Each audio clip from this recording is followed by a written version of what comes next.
Revolution, come in.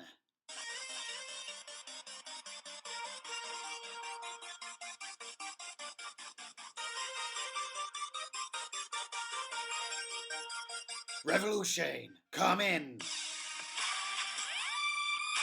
Hello guys and welcome to all those training to become a Super Saiyan, and welcome to Revolution. Subscribe if you haven't already and get my content straight away. And if you have Facebook, go visit this very interactive and growing Facebook group community. Hello guys, and on today's video I'm going to be discussing a theory I have on a potential introduction on a Super Namekian God.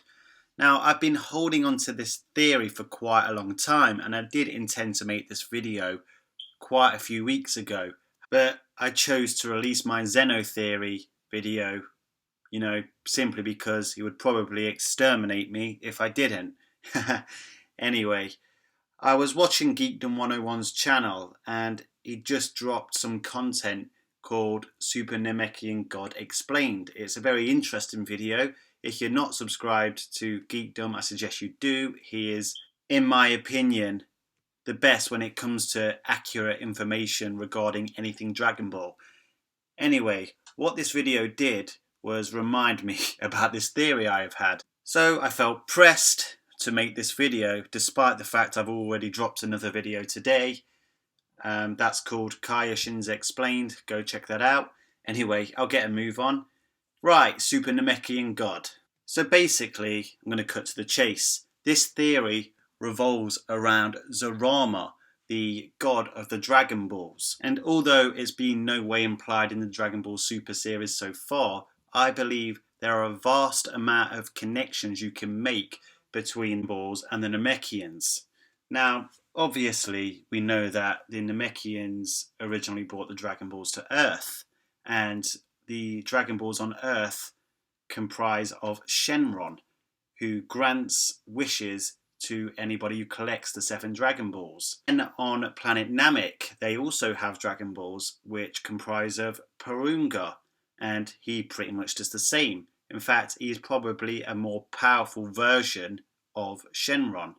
And then in Dragon Ball Super, we are introduced to the Super Dragon Balls when Champa has collected 6 of them from both Universe 6 and Universe 7 combined, then holds a tournament with Beerus on the last remaining Dragon Ball. Universe 7 wins said tournament. We are then showcased to an extraordinary summoning of the Super Dragon God, Zarama. We then go to find out that the Dragon Balls on planet Namek, as well as the ones on Earth, are simply shavings off of these giant orb-like Dragon Balls that are the size of planets. But the link that I mainly want to highlight is the fact that it is the Namekians who seem to be the only race that possess the Dragon Balls other than the Earthlings, who literally got them from the Namekians in the first place.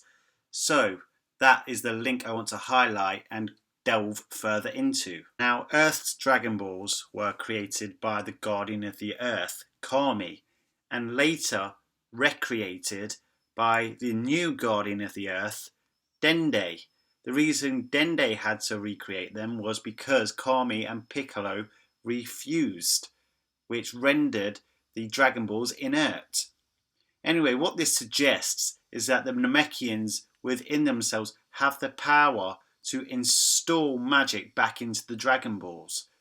Another happenance that happens to support the fact that the Namekians can install power into these Dragon Balls is that sometime after settling on New Namek, the Namekians decided to modify their existing Dragon Balls. Porunga, the ability to grant the wish of resurrecting many living beings at once, rather than just one at a time.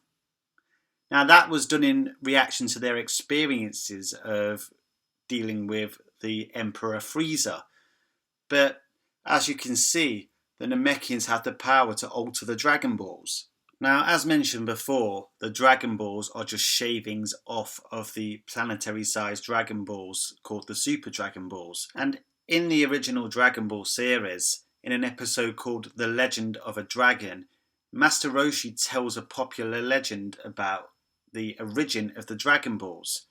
And in this legend, he tells how the Dragon Ball was originally a lot bigger, but because its power was being corrupted, that they had to split the Dragon Ball into 7 parts, so that individually each Dragon Ball was useless, but together you could summon the Eternal Dragon. Well, this splitting of the Dragon Balls obviously made the Dragon Balls harder to acquire, but it shows that these Dragon Balls were just further shavings of an even bigger Dragon Ball from even bigger Dragon Balls from the planet-sized Dragon Balls. So what I think could have happened with these Super Dragon Balls is they could eventually have been shavings or fragments of a behemoth of a planet.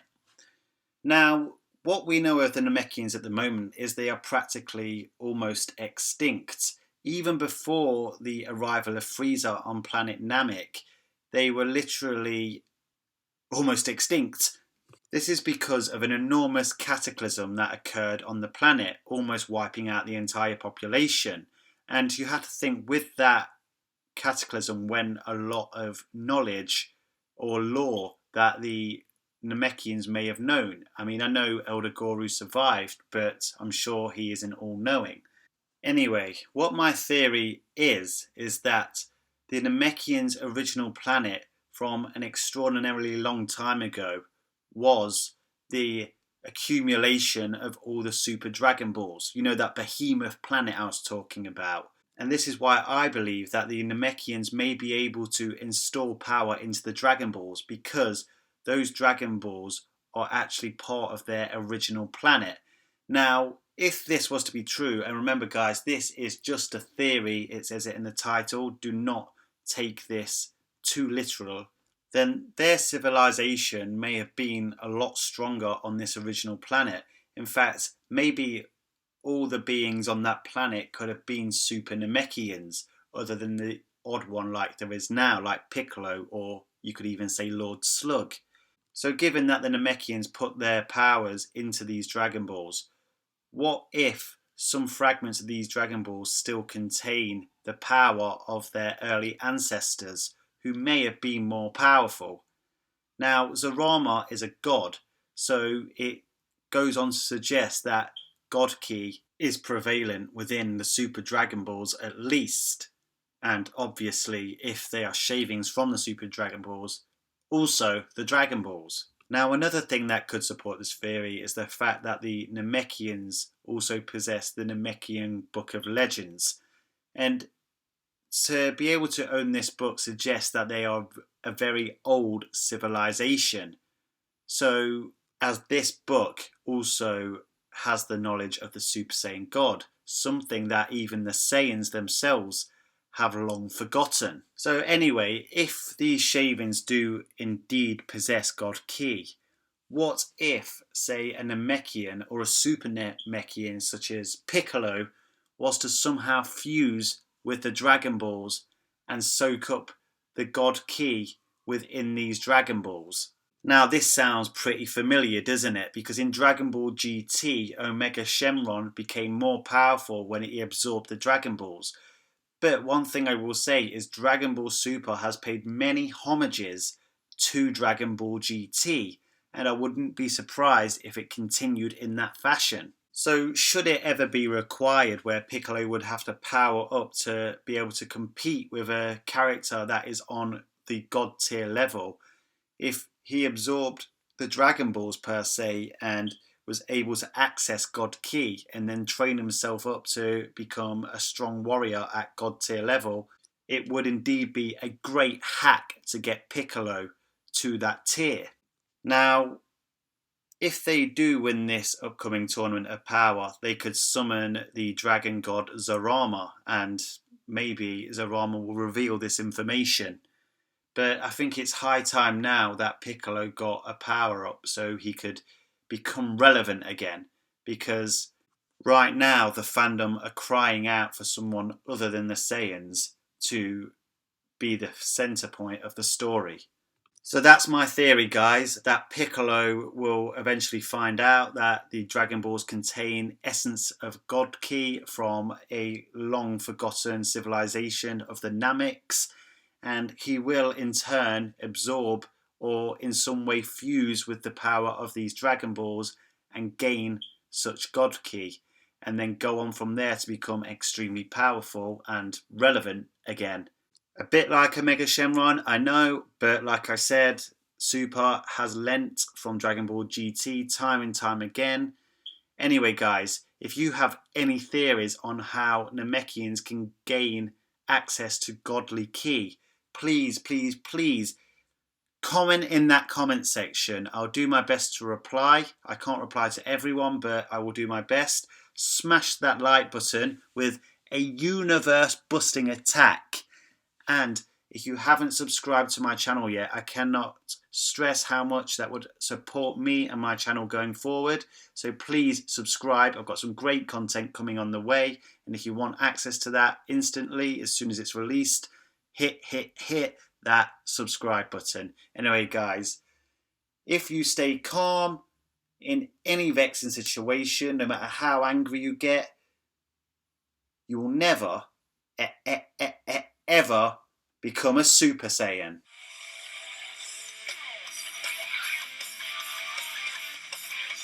Hey guys, Revolution again. Check out some of these videos on your screen right now for some more awesome Revolution Dragon Ball content.